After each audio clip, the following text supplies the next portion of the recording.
Hello दोस्तों, Amrish eleven take channel में आप लोगों का स्वागत है। दोस्तों आज मैं फिर आप लोगों के लिए एक नया वीडियो लेकर के आया हूं। आज इस वीडियो में हम जानेंगे कि अगर आपका गैस पूरा हो गया है फिर भी एम्पियर कम ले रहा है। एक हमारे दोस्त का क्वेश्चन है ये कि गैस कंप्लीट हो चुका है लेकिन फिर भी एम्पियर बहुत कम ले रहा है, इसका क्या रीज़न होता है।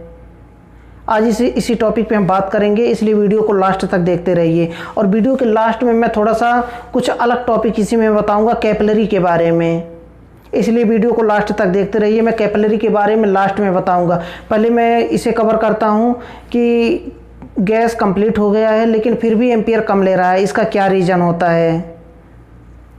और दोस्तों मैं बताना चाहूँगा आप लोगों को, अगर आपने अभी तक अमरीश इलेवन टेक चैनल को सब्सक्राइब नहीं किया है तो नीचे लाल कलर का सब्सक्राइब का बटन है, उसे दबाकर सब्सक्राइब कर लें और बेल आइकन को प्रेस कर दें ताकि हमारे आने वाली न्यू वीडियो की नोटिफिकेशन आपको सबसे पहले मिल सके। क्योंकि दोस्तों हम आपके लिए ऐसे यूजफुल वीडियो हमेशा लेकर के आते रहते हैं।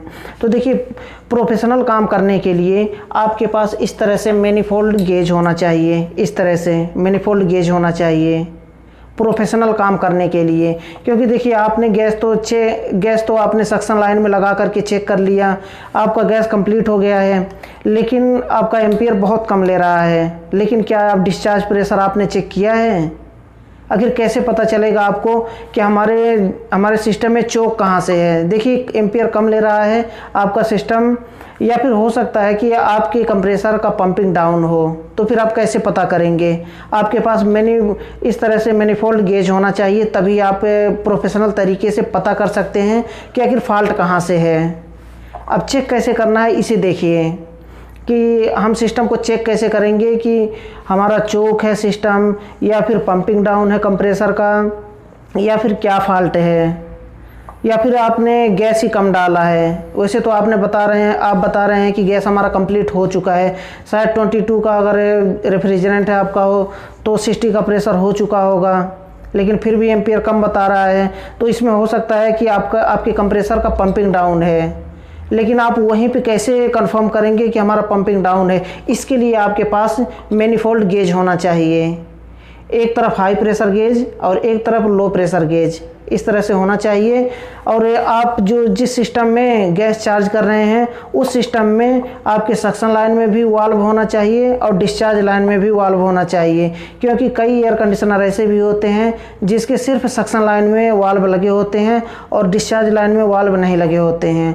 लेकिन जिसमें दोनों में लगे होते हैं उसे कैसे चेक करना है, उसे कैसे कंफर्म करना है, बहुत ही आसानी से। उसके लिए मैनिफोल्ड गेज होना चाहिए आपके पास, एक तरफ हाई प्रेशर गेज, एक तरफ लो प्रेशर गेज, इस तरह से होना चाहिए। आप हाई प्रेशर गेज, ये रेड वाला जो होता है वो हाई प्रेशर गेज होता है, इसमें 500 PSI तक का है। फिर भी ये R410 के लिए ये कंप्लीट नहीं है, लेकिन फिर भी मैं काम चला लेता हूँ इसी से। और ये हमारा 120 तक का प्रेशर है, जो कि अगर हम 410 गैस चार्ज करें इससे भी होने को हो जाएगा, लेकिन अगर 140 का 130 का प्रेशर देना रहे तो नहीं हो पाएगा। इसलिए लो प्रेशर गेज सिर्फ 22 के लिए है ये, और ये हाई प्रेशर गेज ये 410 के लिए काम चल जाएगा इससे। तो इस तरह से गेज होना चाहिए। आप एक लाइन ये डिस्चार्ज वाला, ये जो हाई प्रेशर गेज है इसे डिस्चार्ज लाइन पे लगाएं। मैं R22 की बात कर रहा हूँ पहले।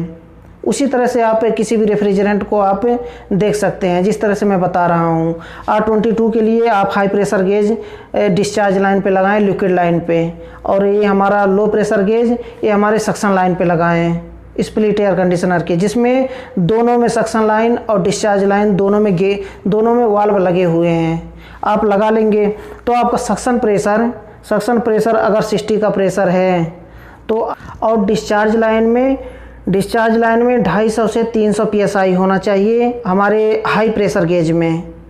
तब समझ लीजिए कि हमारा गैस भी सही है और सिस्टम भी सही चल रहा है। रनिंग की बात कर रहा हूँ मैं।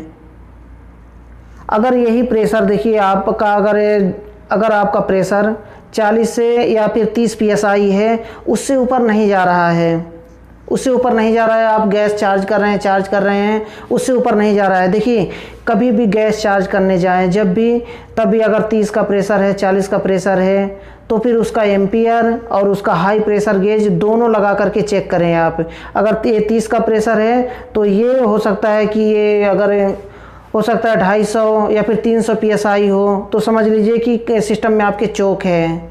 अगर आपका 30 का प्रेशर बता रहा है हमारा सक्शन लाइन में, अगर 30 का प्रेशर, बैक प्रेशर 30 का बता रहा है 30 PSI, और इसका प्रेशर लगभग तब कितना बनेगा, लगभग 150 या फिर 150 PSI बनेगा इसका, तो फिर समझ लीजिए कि गैस कम है, उसके हिसाब से एम्पियर भी कम बताएगा।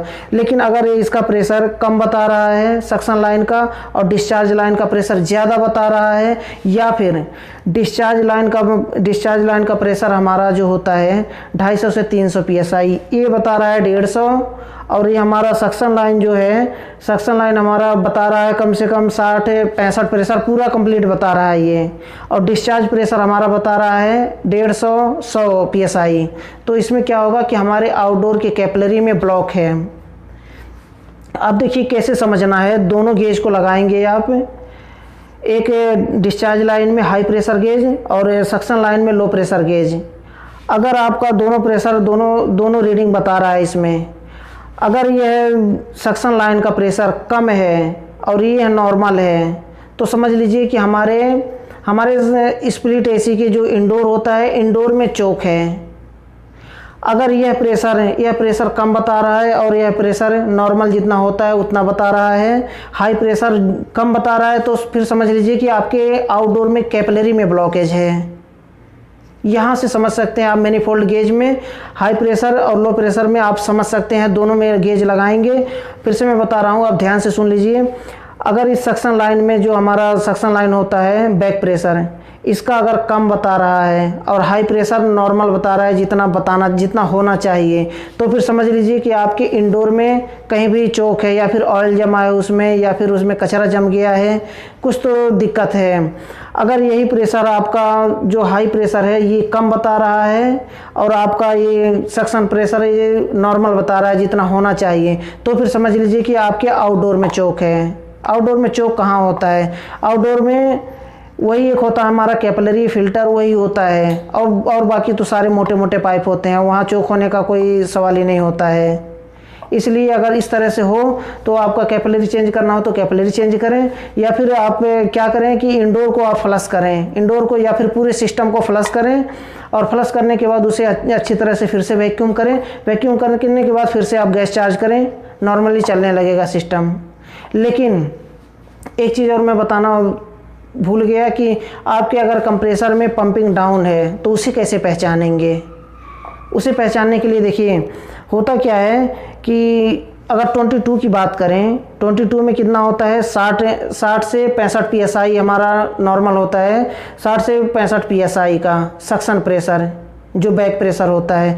डिस्चार्ज प्रेशर हमारा 250 से 300 PSI होता है। लेकिन जब हमारा कंप्रेसर का पंपिंग फेल रहता है वहाँ पे, तो वहाँ पे क्या दिखाता है, क्लैम्प मीटर भी लगाए हैं और हाई प्रेशर गेज और लो प्रेशर गेज दोनों आपने लगाए हैं, उसके साथ में क्लैम्प मीटर भी लगाए हैं। तो क्या होता है, अगर पंपिंग फेल रहेगा तो वहाँ पर क्या दिखाएगा आपका, अगर 9 से 10 एम्पियर 11 एम्पियर अगर कोई सिस्टम ले रहा है, 10 से 12 एम्पियर अगर ले रहा है तो वहाँ पे 4 एम्पियर 5 एम्पियर इस तरह से लेगा अगर पंपिंग फेल रहेगा तो। और मीटर में क्या बताएगा रीडिंग, ये भी आप ध्यान दीजिए।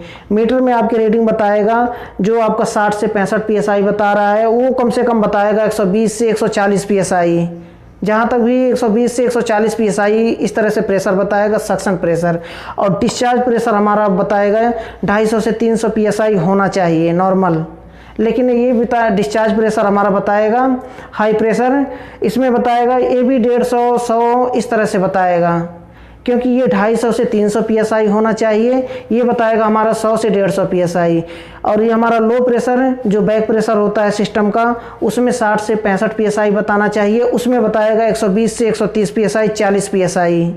तो फिर समझ लीजिए कि हमारा कंफर्म है कि कंप्रेसर का पंपिंग पूरा डैमेज हो चुका है, उसका पिस्टन बिल्कुल ख़राब हो चुका है, उसका बैक प्रेशर मार रहा है जो सक्शन के रास्ते खींचना चाहिए, सक्शन के रास्ते फेंकने लगता है गैस, तो हमारा पंपिंग बिल्कुल डाउन हो जाता है। उस समय हमारा कंप्रेसर काम करना बंद कर देता है। काम तो करता है, हमारा कंप्रेसर रन करता है, लेकिन वहाँ पे उसका सक्शन नहीं, ना तो सक्शन कर पाता है ना तो डिस्चार्ज कर पाता है। डिस्चार्ज करता है लेकिन सक्शन जब खींचने के टाइम वो वापस फेंक देता है, क्योंकि उसका पिस्टन ख़राब हो जाता है। तो इस तरह से आप चेक कर सकते हैं कि आपका पंपिंग डाउन है या फिर क्या प्रॉब्लम है सिस्टम में, आपका इंडोर में चोक है या फिर आउटडोर में चोक है। इस तरह से बहुत ही आसानी से आप कंफर्म कर सकते हैं। अभी हमारा हो गया हमारा मैनिफोल्ड गेज के बारे में। अब हम बात करते हैं कैपिलरी के बारे में कि कैपिलरी कट कैसे करना है। जैसे देखिए हमारे पास एक कैपिलरी है, एक कैपिलरी है, शायद इसका होल दिख रहा है साफ, इसका होल देखिए कितना अच्छा दिख रहा है। इसे कट कैसे करते हैं ये भी देख लीजिए। अब देखिए कट इस तरह से नहीं करना है कभी भी। कट ऐसे ना, ये कटर होता है, इसका कैपिलरी का कटर अलग होता है और ये कटर है, ये वायर कटर है, ये अलग है। अब देखिए इस तरह से इसे हम कट करेंगे, देखिए कट हो गया। अब देखिए कट होने के बाद लेकिन इसका होल कहाँ गया, होल बिल्कुल बंद हो गया। ये कट करने का तरीका नहीं है कैपिलरी कभी भी ऐसा कट नहीं करेंगे। अब देखिए इसे हम अगर इसका मुंह फैलाते भी हैं तो कितना फैलेगा, देखिए फिर भी पिचका हुआ है इसका मुंह। कितना भी इसको फैला लें, कितना भी इसमें ये डाल के करें देखिए, लेकिन फिर भी ये पिचका हुआ है इसका मुंह। ये कट करने का, और कट करने के लिए कैपिलरी, अगर आपके पास कैपिलरी कटर नहीं है तो उसे कैसे कट करेंगे।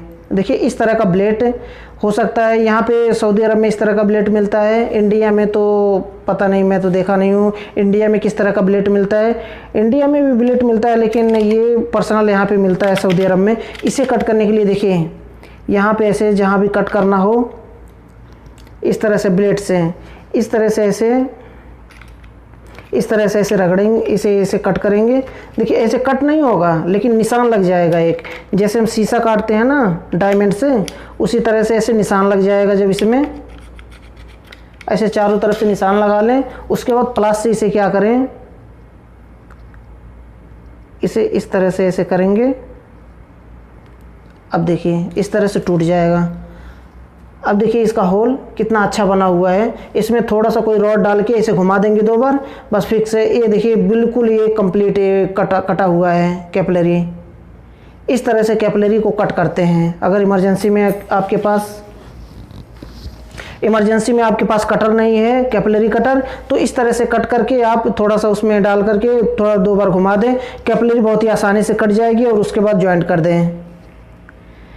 ये मेरे पास में कैपिलरी थोड़ा सा बचा हुआ था, इसलिए मैं इसके ऊपर एक्सपेरिमेंट कर रहा हूँ, वीडियो बना रहा हूँ। इसके ऊपर थोड़ा सा बचा हुआ था मेरे पास कैपिलरी। मैं कल ही कैपिलरी चेंज किया हूँ एक एयर कंडीशनर में, उसका वीडियो नहीं बना पाया, लेकिन कल और एक कंप्लेंट मिला हुआ है, उसका भी कैपिलरी ख़राब है। उसका मैं वीडियो बना के आपको अच्छी तरह से दिखाऊँगा कि कैपिलरी को कैसे ज्वाइंट करना है और कैपिलरी को कैसे चेंज करते हैं। और उसके साथ में फ़िल्टर और एक मोटा पाइप पतला पाइप लगा हुआ है, सब कुछ सारे सिस्टम में निकाल करके सिर्फ कैपिलरी लगा करके मैं सिस्टम को चला के दिखाऊंगा। कल का कंप्लेन मिला हुआ है, कल मैं जाऊंगा। अभी तो बकरीद का 3 दिन ख़त्म हो गया, छुट्टी का 3 दिन था बकरीद में, इसलिए मैं जा नहीं पाया, लेकिन बकरीद ख़त्म हुआ। अब इसके बाद मैं जाऊंगा तो इस कैपिलरी को कैसे चेंज करना है उसको मैं कंप्लीट एक वीडियो बनाऊंगा। तो ये छोटा सा वीडियो था। अगर वीडियो पसंद आए तो वीडियो को लाइक ज़रूर करें। और दोस्तों अगर आपने अभी तक अमरेश 11 टेक चैनल को सब्सक्राइब नहीं किया है तो नीचे लाल कलर का सब्सक्राइब का बटन है, उसे दबाकर सब्सक्राइब कर लें और बेल आइकन को प्रेस कर दें ताकि हमारी आने वाली न्यू वीडियो की नोटिफिकेशन आपको सबसे पहले मिल सके। क्योंकि दोस्तों हम आपके लिए ऐसे यूज़फुल वीडियो हमेशा लेकर के आते रहते हैं। तो दोस्तों आज के लिए बस इतना ही था। अगली वीडियो में फिर जल्दी ही मिलते हैं एक नए टॉपिक के साथ।